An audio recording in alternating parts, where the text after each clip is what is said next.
Ser podcast.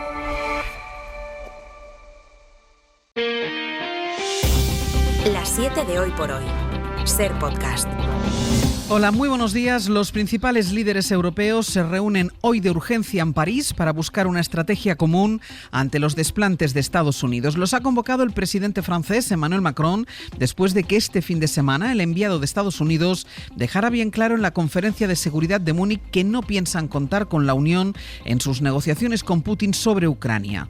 Por ahora los europeos están de acuerdo en que Kiev es el único interlocutor válido para decidir sobre su propio futuro y en que la Unión tiene que estar en esa mesa de negociación. José Luis Astre, hola. Hola, buenos días. De esa reunión de alto nivel tiene que salir más concreciones. Aunque ayer el ministro de Asuntos Exteriores francés dijo que no hay que dramatizar este tipo de encuentros, que es una reunión de trabajo más, lo cierto es que esta cita tiene un carácter urgente y que llega apenas unas horas después de que una conferencia de seguridad en Múnich, en la que Estados Unidos volvió a menospreciar el papel de Europa. A la reunión en la que estará Pedro Sánchez acude la cúpula de la Unión Europea y de la OTAN y Reino Unido. Esta mañana el primer ministro británico, el laborista Keir Starmer, escribe en el Daily Telegraph de Londres que está dispuesto a desplegar tropas en Ucrania una vez que se alcance el acuerdo y que no lo dice a la ligera. Zelensky ha advertido de que no aceptará un acuerdo sin ellos, sin Ucrania, y pide a Europa que cree su propio ejército. En lo que están los líderes europeos es en lograr sentar las bases para todas las negociaciones que con Trump en la Casa Blanca estén todavía por venir. Corresponsal comunitario Enrique García Pozo, buenos días. Buenos días. Con el eje euroatlántico en una crisis sin precedentes y con el movimiento de Washington amenazando con hacer estallar la arquitectura de seguridad europea desde el fin de la Segunda Guerra Mundial, Bruselas mueve ficha ante el propósito de Donald Trump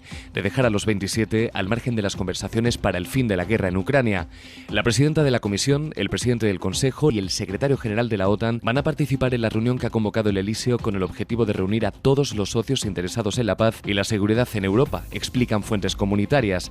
En esta reunión, que tiene carácter informal y no la naturaleza de una cumbre europea, participan 6 Estados miembros como Alemania o España, además del Reino Unido, sin la presencia de otros socios díscolos como Hungría o Eslovaquia, que dificultarían una posición común para establecer una hoja de ruta para reclamar espacio en estas negociaciones y voz en un acuerdo que tendrá también consecuencias en la seguridad del bloque comunitario. La cuestión de la soberanía de Ucrania es también la cuestión de nuestra propia soberanía, dijo ayer la alta representante. Esas fuentes explican que la reunión de esta tarde podría tener continuidad con otros formatos de debate con el propósito de sentar las bases de futuras negociaciones en Bruselas. Entre tanto, Trump hace oídos sordos ante el malestar que genera su estrategia en Europa y sigue adelante con su plano, y llegan a Arabia Saudí las delegaciones de Estados Unidos y de Rusia para empezar a negociar. Conversaciones a las que en principio Ucrania no está invitada. Anoche Trump dijo que cree que su reunión con Putin será muy pronto y aseguró que su equipo está trabajando muy duro para lograr la paz. El impacto de la llegada de Trump a la Casa Blanca se coló anoche también en el primer y único debate a 4 en Alemania, cuando falta menos de una semana para las elecciones. Serán el domingo. Socialistas, conservadores y verdes dejaron claro que van a trabajar por mantener el cordón sanitario a la ultraderecha. Y el líder de los conservadores, primero en las encuestas, dijo que se niega a aceptar interferencias, que no va a aceptar que un vicepresidente de Estados Unidos le diga lo que tiene que hacer. Reacción en bloque de los 3 partidos después de que Estados Unidos haya hecho campaña abiertamente por la líder ultraderechista alemana. Y la candidata ultra se defendía con el argumento de que representa a millones de personas. Se negó a aclarar si comparte o no las posturas pronazis de su presidente honorífico. La inmigración fue el gran asunto que centró los enfrentamientos más tensos. Es lunes, es 17 de febrero. Hoy por hoy noticias. Ser podcast. Aquí en España la semana comienza con las posiciones dentro del gobierno inamovibles a cuenta de la tributación del salario mínimo. En menos de 48 horas, la mesa del Congreso empezará a tramitar las iniciativas parlamentarias que presentaron Partido Popular, Sumar y Podemos para que una parte de quienes cobren el salario mínimo tengan que hacer por primera vez la declaración de la renta. Por el momento no hay negociaciones previstas entre María Jesús Montero y Yolanda Díaz. Y ninguna de las partes está dispuesta a torcer el brazo. El Partido Socialista defiende que tributar es una señal del logro que han supuesto años de subidas consecutivas del SMI. Isabel Fernández Pedrote, buenos días. Hola Ángeles, buenos días. El PSOE centra ahora su discurso en defender que pagar impuestos dignifica y apuntan al Partido Popular y a Vox. Les acusan de dinamitar la democracia. Vienen a por nosotros. Su proyecto es un torpedo directo a nuestros derechos y a nuestras libertades. Son negacionistas de todo lo que suponga un progreso colectivo. Atacan frontalmente la igualdad, la diversidad, las instituciones y hasta la propia democracia. Esta mañana, en una entrevista en El Mundo, Feijóo deja en manos de Sumar el futuro de la exención. Dice que todo dependerá literalmente de lo dócil que sea Sumar. La vicesecretaria de Organización afeó ayer al Gobierno sus diferencias. No es solo el Gobierno de Pedro Sánchez de coalición, sino que se ha convertido en un Gobierno de colisión, con ese espectáculo tan bochornoso. Pero no es un Gobierno solo de colisión entre ellos, sino es un Gobierno de colisión contra los españoles. En cualquier caso, entre los socios tampoco hay vistas de acuerdo. Guillermo Lerma, buenos días. Buenos días. No hay negociaciones ni ninguna reunión prevista entre PSOE y Sumar para abordar la tributación del salario mínimo interprofesional. El socio mayoritario de la coalición se niega a crear esa mesa de diálogo que le reclamó la semana pasada el partido de Yolanda Díaz. Creen en la Moncloa que no es necesario porque la decisión es firme y está tomada por la titular de Hacienda, que recuerdan es la competente en esa cuestión. El pulso, por tanto, se mantiene. Los partidos han cruzado mensajes y acusaciones en las últimas horas. Es que si tú le haces un regalo fiscal a las energéticas que se están forrando en España y golpeas a los trabajadores y trabajadoras más vulnerables, es que esta política me lo va a permitir, no es de izquierdas. A mí lo que me sorprende es que haya fuerzas de izquierda que estigmaticen los impuestos. Todo en el arranque de la semana en la que el Congreso va a empezar a tramitar las iniciativas que PP, Podemos y Sumar han registrado para ajustar la exención del IRPF a la subida del SMI. Los socialistas ya avanzan que, de aprobarse alguna de ellas, el Gobierno utilizará su capacidad de veto, alegando que puede afectar al presupuesto en curso. Pues entre tanta crispación hoy en el Parlamento habrá una foto de consenso. Y esta va a ser la foto de la renovación del Pacto de Estado contra la violencia machista que se aprueba en comisión. 400 medidas en las que se han puesto de acuerdo el Partido Popular y el PSOE y que cuentan con el apoyo de todos los grupos, menos de Vox, que se descuelga una vez más. Aún así, hay expertos que alertan que el acuerdo aún tiene carencias. Mariola Laurido. Las expertas creen que las medidas para la protección de los huérfanos son insuficientes. Ha quedado fuera del pacto, por ejemplo, un protocolo de atención a las familias que se hacen cargo de ellos. Elena Valenciano, presidenta de la Fundación Mujeres. Necesitamos un protocolo para que se sepa qué hacer desde el mismo momento en el que una madre es asesinada. Porque lo que sucede es un gran caos en torno a esa familia. Se ha fracasado como Estado en la protección de la vida de una mujer, pero no se puede seguir fracasando golpeando sobre la vida de sus hijos. La ministra de Igualdad, Ana Redondo, destaca el consenso con el PP. Y estamos a punto de avanzar un consenso importante, un consenso de esos que marcan una legislatura. Solo los ultras negacionistas de Vox rechazan el acuerdo. El dictamen se vota hoy en comisión. Algunos socios de gobierno critican que no se incluya la violencia obstétrica o que haya medidas abolicionistas frente a la prostitución. En Jaén, un hombre está detenido por intentar asesinar a su mujer a cuchilladas y delante de su hija, que quiso interceder por su madre. La víctima de este nuevo caso de violencia machista está ingresada y fuera de peligro. No constaban denuncias previas. Los familiares de los fallecidos en las residencias durante lo peor de la pandemia dicen que por más que Isabel Díaz Ayuso repita sus mentiras, no se convertirán en verdad. Esa respuesta de María de Residencias después de que la presidenta madrileña negara tajantemente el viernes este dato, que más de 7.000 personas murieron en la comunidad sin haber sido derivados a los hospitales. Radio Madrid, Esther Bazán, buenos días. Buenos días. Estaba la presidenta en un foro de debate en Ribadeo cuando le hicieron una pregunta relacionada con los conocidos como protocolos de la vergüenza y su posterior frase apuntando que no se salvaban en ningún sitio. Este hombre preguntaba si 5 años después estaría dispuesta a corregir esa afirmación y si estaba arrepentida de aquella situación. Ayuso respondió atacando, negando los datos que son de la propia comunidad y Carmen Flores, portavoz de la Marea de Residencias, responde.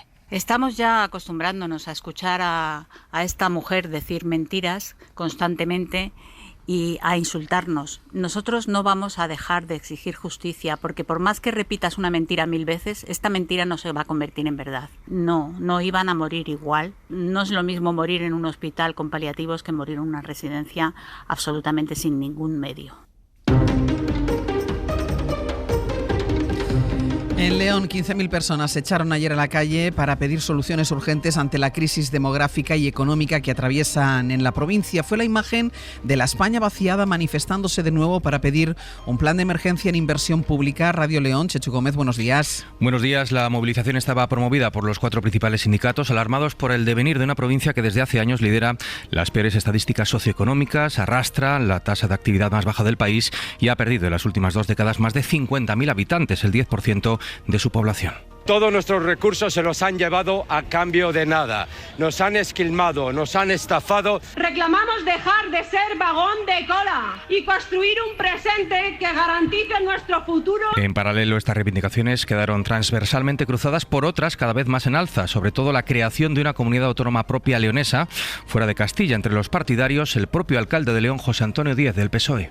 Pero es evidente que estas concentraciones en los últimos años y manifestaciones se transforman claramente en un tema identitario, ¿no? De nuestro deseo y anhelo por una nueva autonomía. Más de 60 colectivos sociales de todo León respaldaron la protesta. Además, hoy todavía colean los ecos de otra manifestación, está en Pamplona, en la que marcharon más de 4.000 personas, según delegación del Gobierno, para defender el futuro de la industria navarra. Convocaban 7 fábricas por el cierre de varias de ellas en los últimos meses. Radio Pamplona, Sonia Lamberto, Egunon. Buenos días, Egunon. En los últimos meses se han manifestado por separado. Ayer decidieron hacerlo juntos.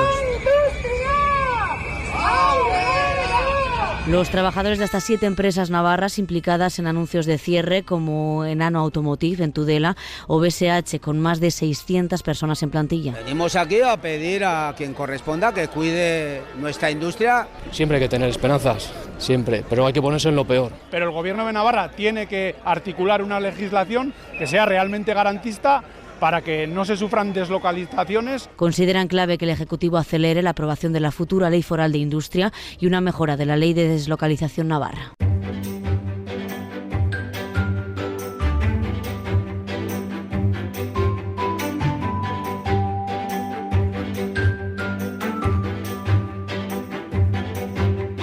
En este tramo de radio nos vamos a ir hasta Castilla y León. En Radio Valladolid está Mario Alejandre, buenos días. Hola, buenos días. Y hasta Murcia, y está Juanjo Asensio. Juanjo, buenos días. Hola, buenos días. Noticias de estas dos comunidades, como el juicio que está previsto para el miércoles en Valladolid, Mario, contra una persona que intentó atropellar a otro conductor porque iba demasiado lento.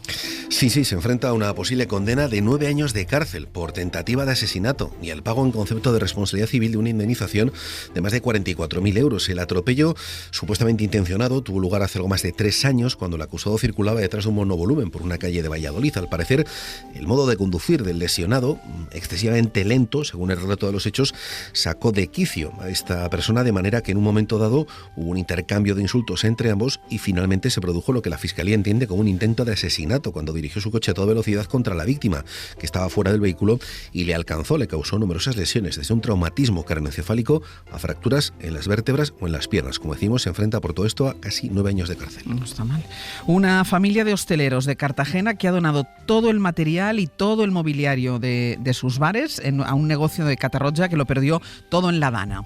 Sí, esta familia tuvo que cerrar en Cartagena sus negocios, pero no ha dudado en poner rumbo a Catarroja para donar todo lo que tenían en sus locales para la cafetería Lengua de Gato de esta localidad, una de las muchas que quedó destrozada por la Dana. La solidaridad y generosidad de David, este cartagenero, y de su familia ha quedado demostrada con este gesto que seguro que Jesús Luis, el dueño del local valenciano, no va a olvidar. Mesas, hornos, lavavajillas, hasta elementos de decoración es lo que se ha donado. Mesas.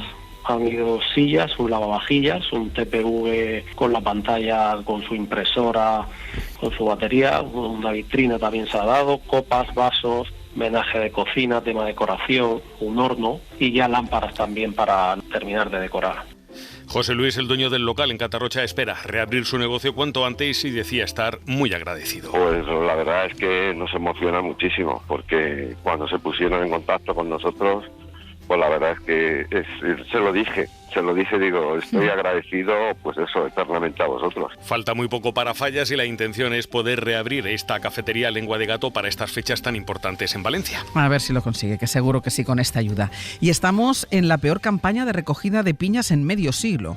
Lo cuentan en un reportaje los compañeros de la agencia ICAL. La causa es doble para explicar esta reducción drástica, casi del 100% de la producción. Lo primero es que es una especie que alterna años muy productivos, muy regulares, con otros pésimos, pero también por los años que está dejando una plaga de chinches americanos en concreto, que campa a sus anchas por los pinares y para la que ningún país mediterráneo ha sabido encontrar una solución. Pero el mayor problema, como reconocen los productores, está en Asia, en la competencia que llega de China.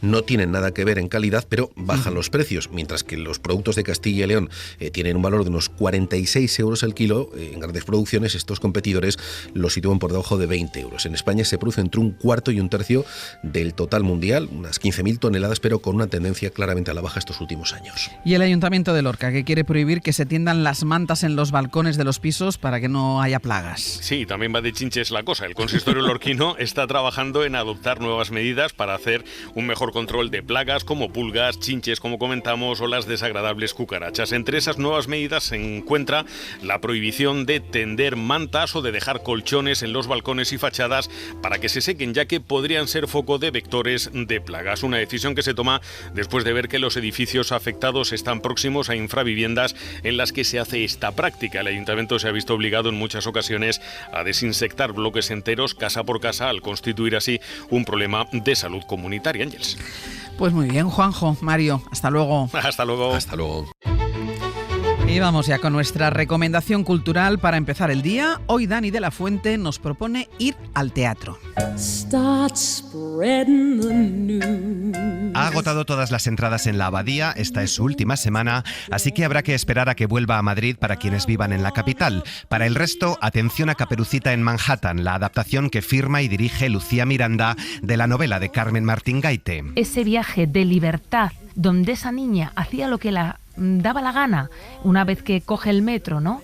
Y se encontraba aquellos mundos tan locos que yo decía, bueno, es que esta ciudad, esto existe, ¿no? El País de las Maravillas existe. Y a ese país nos llevan 4 actrices enloquecidas y maravillosas y un músico, con Carolina Juste interpretando a la protagonista, a Sarah Allen, una explosión, pura fantasía. Hay un momento en el que Carmen en escena hace 2 personajes a la vez. Y eso es loquísimo. O sea, es que somos 5 personas, pero parecen 25. Sí. Tío, actrices jugando a lo loco, haciendo de cosas muy locas. Es que Miriam Montilla se convierte en Tarta.